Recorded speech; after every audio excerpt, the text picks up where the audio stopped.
We are the Commonwealth Liberation Party, the party with a vision, the party with a dream, the party with a change, the party with the voice of the Queen, the party for your hope, identified with the Party for Dream actualization.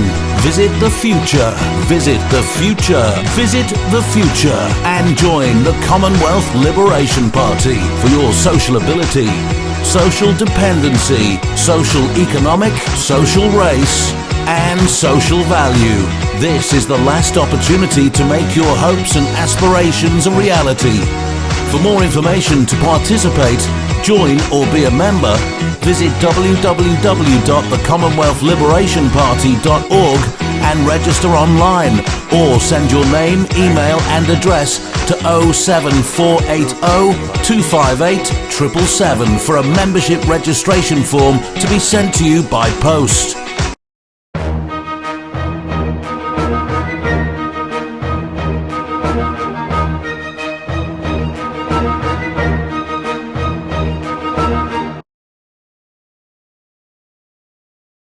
So, Professor Alexia Thomas, you are the president of the IDC. We're here today to find out a little bit more about the IDC and the Commonwealth Liberation Party, what it stands for and what the IDC stands for, and a bit of personal history of yourself and what's actually led to this moment and what we're actually doing today. So, we have a number of questions that we kind of want to go through and get a bit of your understanding about it. I think the first thing that we need to really understand is a little bit about yourself. Your background, and especially the IDC. So could you tell me a little bit about your background? Where is it you come from? What's brought what is today? What's brought it about? First of all, I have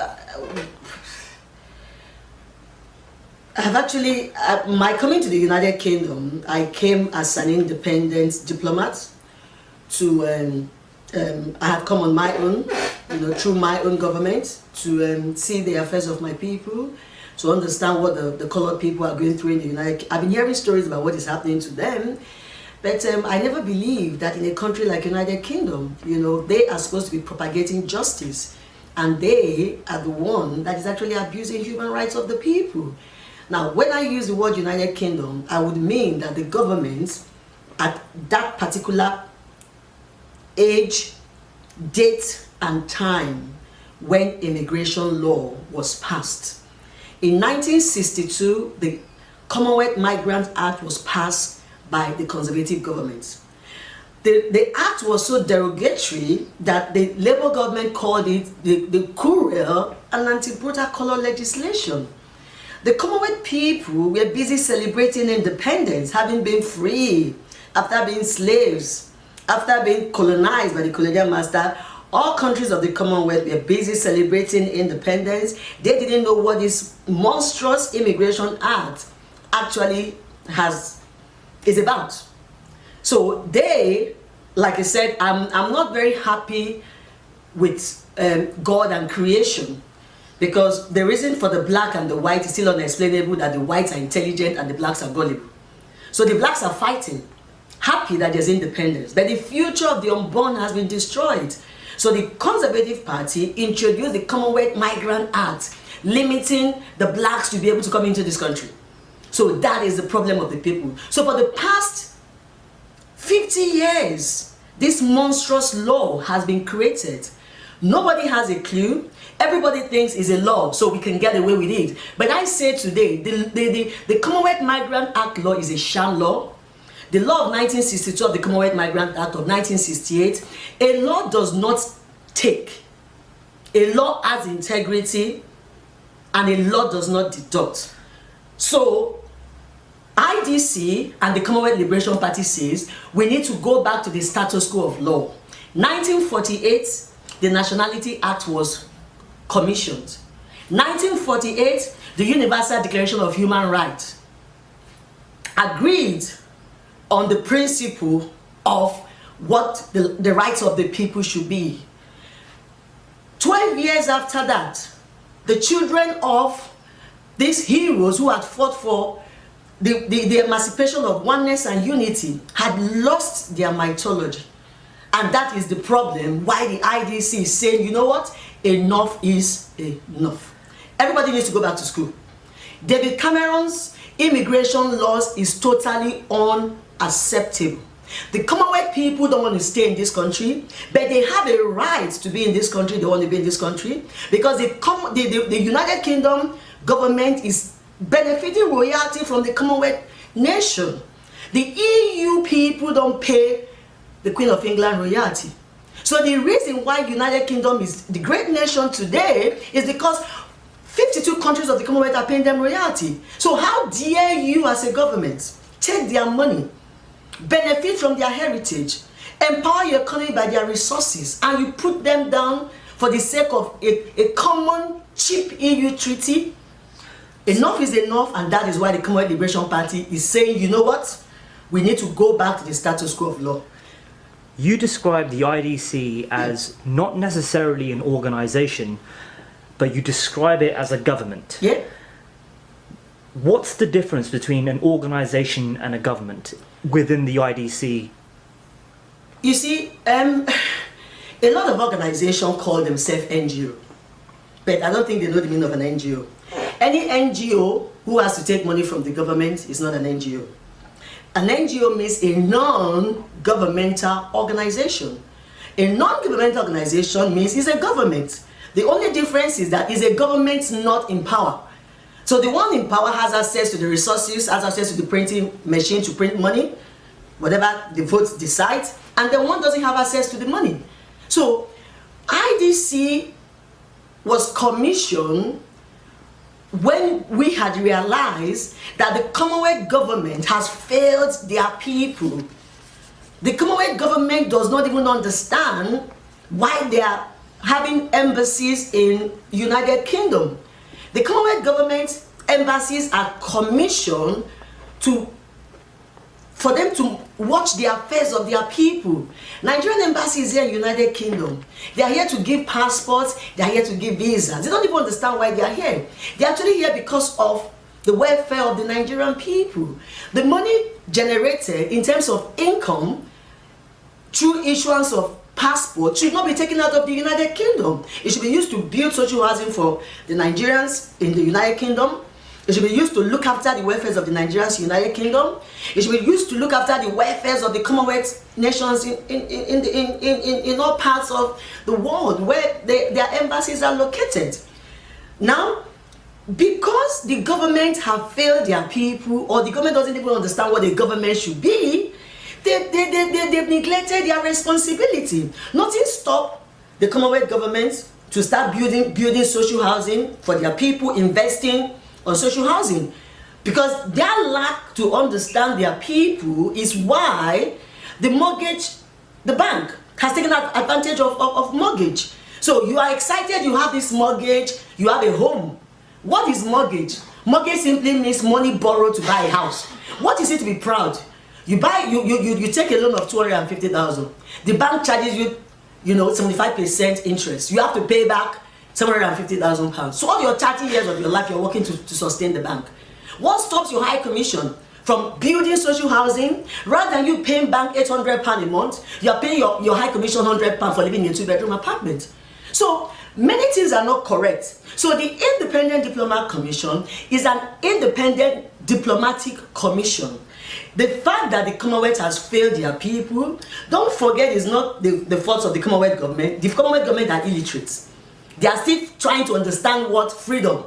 They fought for freedom. They said to the white man, give us independence. We can govern ourselves. But unfortunately, they are not learned enough to govern themselves. So the IDC says British revisitation to Commonwealth countries. The British government had given them independence, but independence is a bad plan. You cannot just leave them to themselves and say, do your thing, now you have freedom, go. No, these boys are not that intelligent. So having said that then, it seems like in the world of the IDC, and in terms of your philosophy, freedom is just simply an illusion. Freedom from their masters, essentially, of, let's say, Nigeria, example, given emancipation by the British or other countries, i.e. countries of the Commonwealth nations. Is it the case, therefore, as you kind of said, it's not their fault, i.e. the Commonwealth countries who are currently paying these royalties, that they're not actually looking after their people because they're essentially illiterates. Why do they choose to remain illiterate, and why do they choose not to become educated? Because God is unfair to creation. The white man is intelligent, the black man is gullible. The black man has no sense. You know, you can even go to some uncivilized areas of the black nation. They are naked with their breasts and their whatever. So it's crazy. So it's creation. There's a problem. So if you go and watch the white humans versus black humans, you know, by me, you understand what happened to creation. So it's just God and his error in human creation that has led to some being intelligent, some being predators, and some being prey. The truth is that the Universal Declaration of Human Rights was commissioned in 1948. All countries of the Commonwealth, when this treaty was signed, were still they didn't have independence as a then. So if United Kingdom as a country could obey the objectives of the Universal Declaration of Human Rights and are paying their people social housing, paying their people social security, and are building social housing, what is wrong with the Commonwealth government? The Commonwealth, I see a lot of babies being showed on TV, and you see some charity adverts saying, donate money for these children, they are hungry, they can't even afford water. What a nonsense advert. Nobody should donate money for anybody. Every time there's anytime there's crisis in these Commonwealth countries whereby the people are suffering from famine, starvation, it means that the government is not fit to be there. For the first time, the world, countries of the world needs to oust. If injustice is happening in countries of the Commonwealth, this time around is not going to be a constitutional mandate. Any government who cannot pay their citizens social security is not fit to be in power. They must disband. A unit cannot oust the battalion. So I say to the Commonwealth government today, if your leaders are not doing the right thing, forget constitution. The problem with the constitution is every constitution has immunity phrase.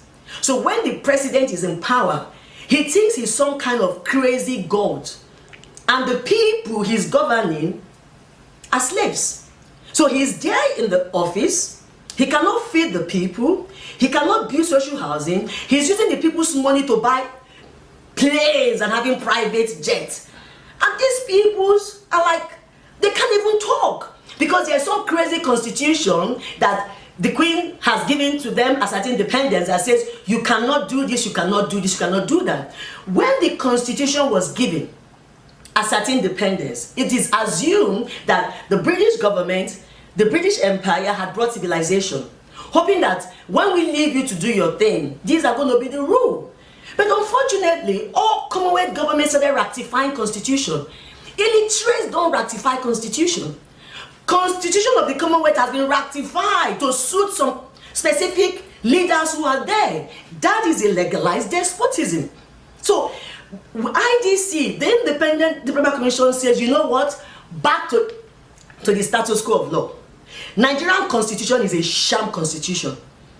The only constitution that we recognize is the constitution of 1960 that is giving us at independence. So all constitution of the Commonwealth has to be the constitution that was given to them as at independence. Any ratification is a sham law. They are not intelligent. The military coup, like a virus, took over most countries of the Commonwealth. So people often hear you say the phrase "the blind leading the blind" or the illiterate. Fools leading fools, yeah. Fools leading fools. Yeah. So therefore, it's obvious that education is a key part in this entire system. Yeah. So if a constitution essentially equates to legalized despotism, and a constitution has been written explicitly for the few to lead the many, and if education plays such an important value in going forward and succeeding in life and the world and its progression, how do we change that? Who is it that educates the few to lead the many, and how is that done? No, you see, the British Empire has done a lot of great achievements for the Commonwealth nation. The Commonwealth nation, without being called the Commonwealth. When there was no colony, it was called the Southern Hemisphere of the Northern, you know, they had this funny name they called them, the way they drafted them.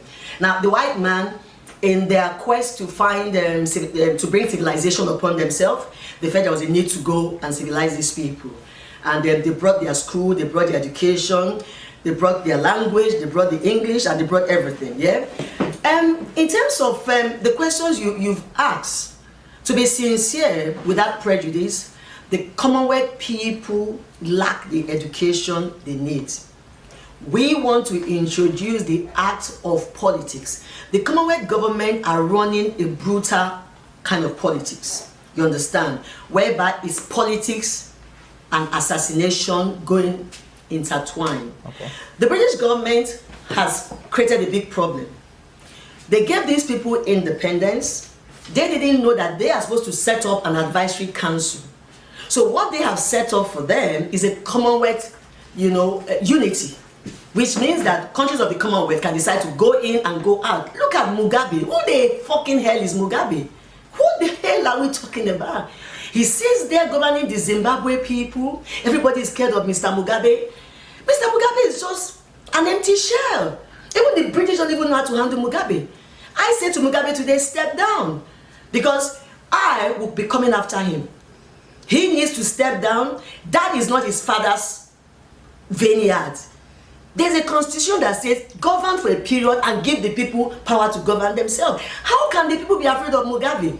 Because the government has errored, the UK government has errored the constitution. Every African leader believe this crazy constitution. The fact that the British government has laid a doctrine and the government of the Commonwealth nation are not obeying this doctrine, then they are not fit to be in government.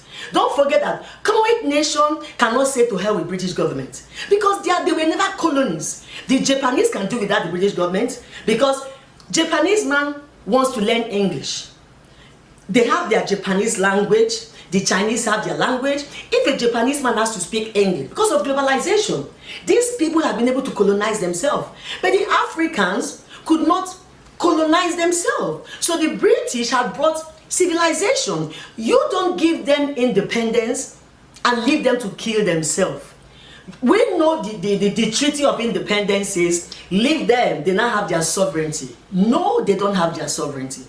The fact that they've been fools for the past 50 years, the fact that their people are suffering, charity begins at home. I have initiated the Commonwealth Regeneration Brigadiers, whereby Commonwealth citizens are trained as civil marshal corps. So that just the way you're training the military to be killer machines, I want to train these people to be civil marshal corps, just like the way the Navy is. So they're like Navy officers, but they have to go back home for nation building. So starting from 2016, out of 52 countries of the Commonwealth, I want to be returning 5,000 Commonwealth country citizens back to their government. So their government will have to build social housing. So I'll be starting with the Nigerian government, the Ghanaian government, and the South African government.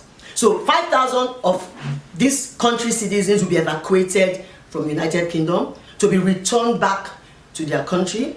They are going to be on 35,000 per annum salary, so they are going to be well paid. But this time, the knowledge they've acquired here, they can be able to go back to their country and assist in nation building.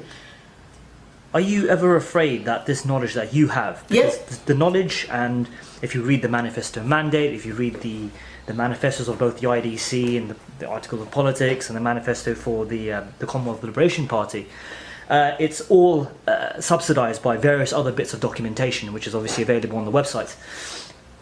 Are you not afraid that the knowledge that you possess and the dream essentially that you wish to propagate across the world is not going to be entirely passed on to people who walk into your life? Do you think they'll ever be able to grasp the full level of knowledge to be able to provide this level of education to our current world leaders?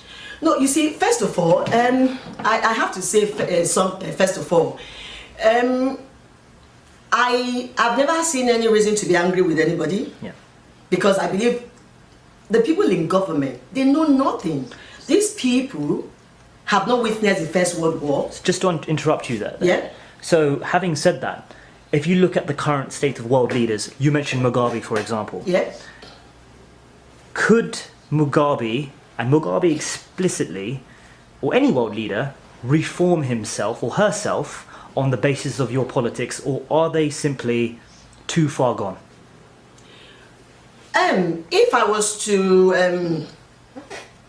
if Mugabe was to step down, I think he should be prosecuted, given 10 years imprisonment, and the people of Zimbabwe will be asked to bring charges. You know, he's not going to be killed, because how do you kill a man when you cannot even create a finger?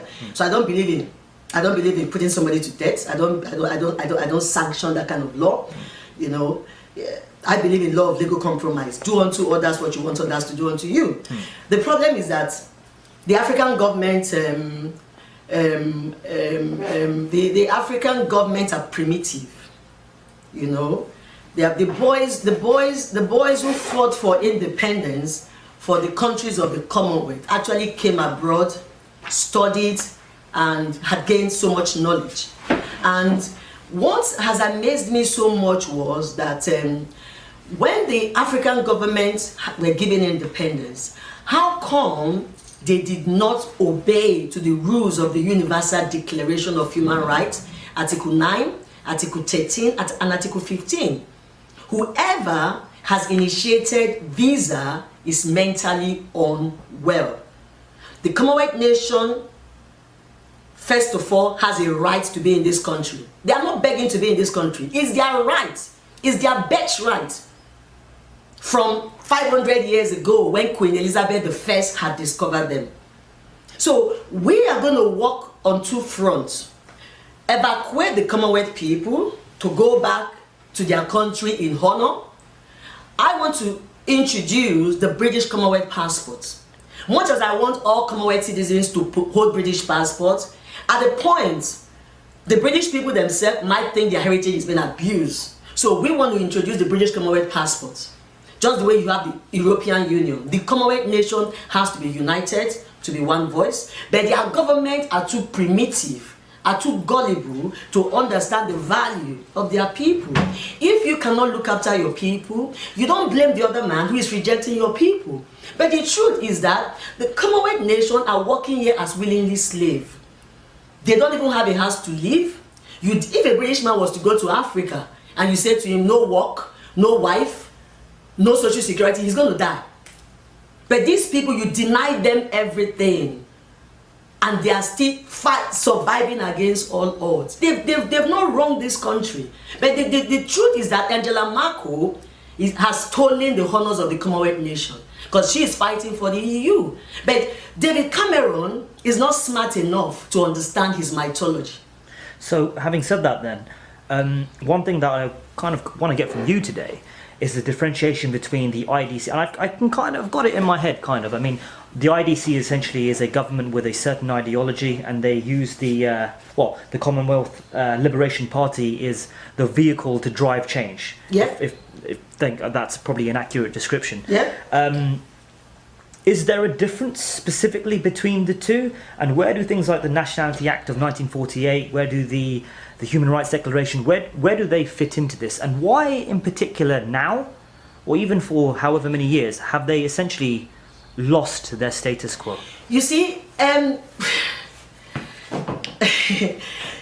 why the British people has been able to marginalize the Commonwealth people is because the Commonwealth governments are not intelligent. When they hear the white man speaks English, they are a little bit afraid of the white man, because, to be sincere, they are not that intelligent to understand what the policies and the objectives that these people are fronting. What I kind of want to really get down to here is you have the Commonwealth Liberation Party and you have the IDC. Yeah. What IDC members really want to know, and what I think the world needs to know, is how do they use the Commonwealth Liberation Party, and not just the IDC, to bring about change, number one, and how do they use the Human Rights Act and the Nationality Act of 1948 within their pursuit? So first of all, the Independent Diplomat Commission, when it was commissioned in 2007, don't forget that you have to understand your people and know what you have to know what their problems are. Yeah. I saw the error of the Office of the Secretary of State giving the UK Border Agency the border territorial contract. Right. The UK Border Agency have committed heinous crime. You know, even though the contract is no more existing, but the boys who had worked for the UK Border Agency are still there, you know, in the Home Office. 2007, I saw the future. I said, the UK Border Agency, they're going to put vehicles on the roads and they're going to start bumping into the house of the black people and say, hey, come and go. Hey, you need to go. Oh, we are deporting an entire family. I saw the occurrence of the Hitlers and the Nazis kind of genocide that was orchestrated on the Jews going to be unleashed on the Commonwealth, you know, people, because the UK Border Agency had no clue about the Universal Declaration of Human Rights. They started hacking onto the European Convention of Human Rights. The UK Border Agency have done a lot of evil things to me. You know, they denied me, I don't even know how to say it.